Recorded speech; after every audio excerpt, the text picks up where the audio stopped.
Welcome back, ladies and gentlemen, to Queen Konging with your Queen Kong. Have you been? I hope you've been good. I have been great. First of all, big shout out to everyone who's been gassing me up on social media. Hitting my inbox, you guys, man, you're the best. Yani, the only reason there's Queen Konging is because there are Queen Kongers, maze. And you guys just keep telling me that you're listening. And so I keep telling them stories. Yeah. Anyway, how are you? I hope you're well, maze. Mimi, I'm doing great. I have new content for you guys. Actually, I have a series. Imagine, tuko na series wase. Clap for Queen Konging. Tuko na series. Na leo ni episode 1. And I remember how I came about what we are about to talk about. I don't know if you saw, back in about 2016, 2015, there was this video that was on Facebook. So in this video, there's a line of people. It looks like they are going for a race. So they've all been lined up, and then there's the instructor who's giving instructions. There are different people, different races, different ethnicities and stuff. They're in a line, and the guy who's giving instruction starts telling them, he says, the instruction is, when I say something, if that's your truth, you take a step forward. If that's not your truth, you remain where you are. So what he does is starts mentioning things like, for example, if you have both parents, step forward. Until those with both parents, step forward. If you have at least one parent, step forward. So for the one parent, the one with both parents will step forward, and the one with one parent will also step forward. I don't know if you're getting the picture. I'm trying to paint it here. And then he would mention something else like, if you went to high school, step forward. If you went to college, step forward. If you got a job, step forward, and things like that. And what I noticed is, the people who are on their 10th step, 15th step, there's someone who's on the first step and the second step, and that's kind of hard. And the point of that exercise was to show something called privilege. For a very, very long time, I pictured privilege to be affluence and money. Probably because of how I saw it in my head, and also probably the lack of it. I thought that privileged people are people with money, and also just how the word is thrown around, But then I started learning that, no, from that video, I remember it really taught me that, no, that's not privilege. Privilege is anything that gives you an upper hand above other people. And while we might know this definition, we usually overlook it. And I want to spell out a few privileges for myself. The things that I have found in my own life are privileges, so that then as we move on for the next couple of weeks and I start telling you stories of people, you understand where I'm coming from. One of my greatest privilege, and mine, well, let's talk about me, One of my greatest privilege is my parents. Here's why. My parents never went to, none of my parents went to tertiary education, but they've both done, high school back in the day, whatever, what they used to do. So they've done that, However, they were both present in my life, and I think that's number one by itself, that I have both parents living together up to now as a privilege. And beyond that, they've not divorced, they've not separated, but they live together. That's number one. Number two, none of them is dead. They're both alive. That's a huge privilege for me. It's given me stability in my life to a certain extent.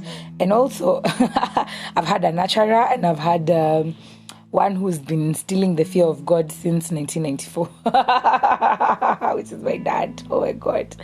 My dad was so bad. Gosh, nilikuwa namuogopa. Baba alinipigana nyaunyo when I was young.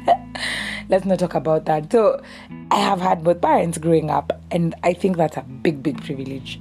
The other thing about my parents is, especially, I guess both of them, but I think because my dad was always very quiet to some extent. I felt my mom more, but I do believe by all means that my dad was there cheering her on and guiding her. I feel like my parents really valued quality education. I went to the best schools from when I was in preschool. Yani nilipelekwa baby class poa. And I went to schools that really edified me and that really grew me in different ways. So that I went to those schools is a big deal. And I realize now that I'm grown up, it's because my parents valued quality education. Why I say this is because where I've grown up, there are very many people, my age mates, that didn't go to the schools I went to. They would go to the schools in the mtaa. And you find that it's not that I went to private schools, actually. I went to public schools through and through. However, they were good public schools, and they were a bit harder to get to. They were, like proximity, like my primary school was a bit far from home.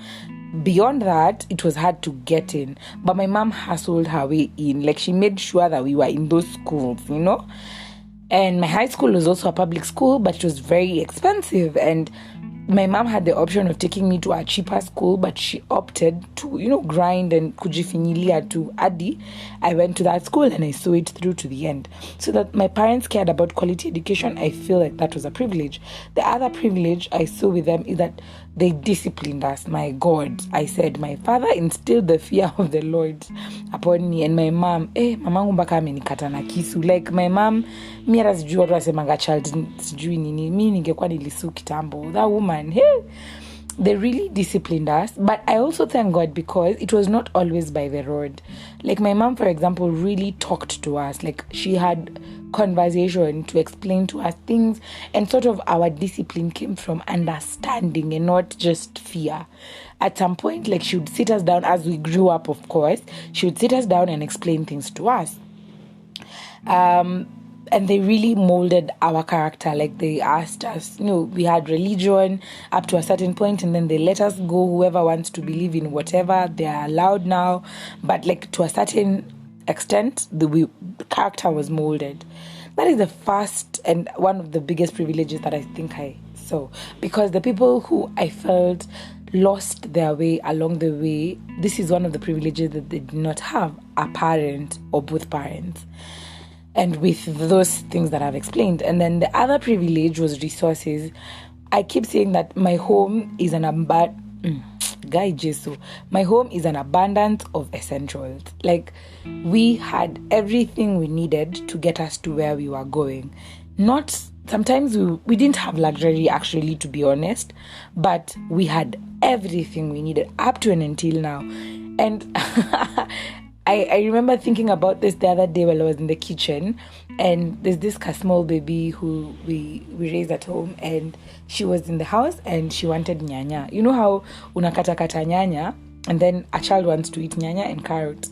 And I just told her, like, I'll get her own nyanya and her own carrot and make for her, like kata for her and grate for her.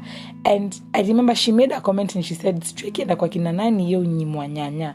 And I thought about it and I realized that my home, my mom's house, has always been an abundance of essentials. Those small things, kitunguu zinakwanga in excess, food inakwanga always kwetu food inakwanga in excess. Like, even majirani know there's always food in excess. If it's school, we had clothes, we had shoes, we would go to every school trip. Lakini akukuwa na home holidays, you get what I mean? So what is essential and what is needed for you to get to the next level, there always was, And I'm very, very grateful for that, that my home was always an abundance of essentials. Exposure is the other thing that I felt was a great privilege to me. My mom knows how to let her cheeks fly. She allowed us to grow up. My parents, even my dad, especially my dad, because I know when, like, we wanted to go out, when mwili imepata joto, umemaliza kwa 18, and he'd be like, "Daddy, can I go bash ya beste yangu?" And he'd always say, "Uko na ID? Si unajua kenye ID inamaanisha na unajua what is right and what is wrong, go." And that's not just like as an adult, but even as a young person, I feel like I was very exposed. With even the schools I went to, I got to meet very different people from the people I knew. And sort of maybe that was the reason as to why we didn't go to schools within our home area, because going to a school within your home area, you're meeting the same people you've been living around with. But going to a school that is a bit far from where you are growing up, you're meeting other people who are coming from different backgrounds, and then you come to understand that there are different lives out here. It gave me the eye-opening, opportunity to see there's wealth and there's riches and all those things.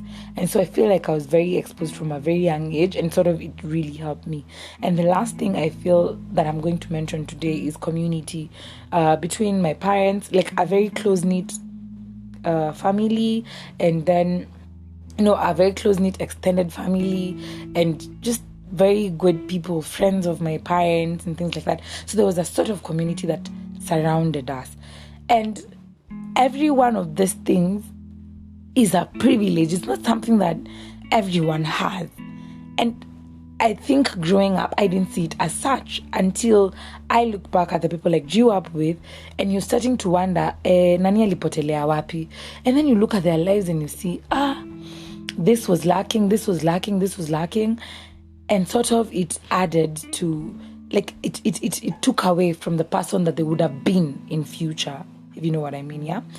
And so this podcast for the next couple of weeks will be exploring stories. I will tell you stories about people that I know, and these are real life stories that I've sat on for very many years. I always thought I'd do a series on this, and maybe I will one day, like a visual series. But for now, this is my platform, and this is where I have the opportunity to share. And so I will share on this platform the stories of these people that I hold very dear to my heart. And I hope to see you here. I hope to have you here to hear the stories, and I hope that they bless you. So for this week, I just ask you to think about your privileges. What are the things that maybe you've overlooked over the years that maybe seemed very mundane? And like now, when you look back and reflect, you realize that there are privileges. Share with me on any platform. Share with your friends. Just think about it throughout the week. And thank you so much for tuning in to Queen Konging. And I hope to see you on the next one. Thank you. Bye.